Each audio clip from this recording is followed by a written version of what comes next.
রং রাইডের জন্ম হয় কোথায় থেকে? ডিম পাহাড় থেকে। আর ইউসুফ থেকে, ডিম পাহাড় থেকে। আপনাদের থেকে যদি ডিম পাহাড়ের অভিজ্ঞতা লাগে, হ্যাঁ এই ডিম পাহাড়ের অভিজ্ঞতা হচ্ছে উনি, সেটা বলতে চাইলে কি এরকম আমি বলি, একটা পুরাতন সাইকেলিং রাইডার অবশ্যই ডিম পাহাড় সহজে আসতে পারবে। ও হচ্ছে আমাদের ইউসিবির নতুন মেম্বার, কখনো রাইড করে নাই, আজকে প্রথম রাইড, তাও আবার ডিম পাহাড়।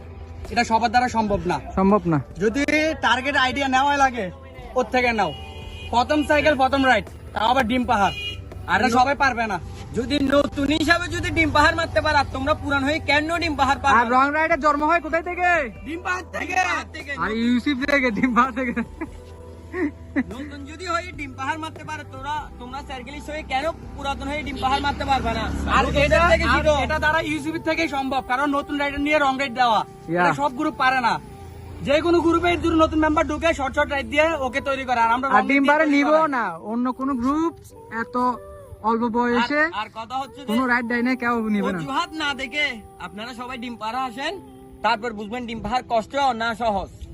এই নতুন রাইডার দিয়ে আপনারা অভিজ্ঞতা নেন, অবশ্যই ডিম পাহাড় আসি ঘুরে যাবেন। মানুষের অজুহাত বানোয়াট কথা শোনার দরকার নেই। পরামর্শ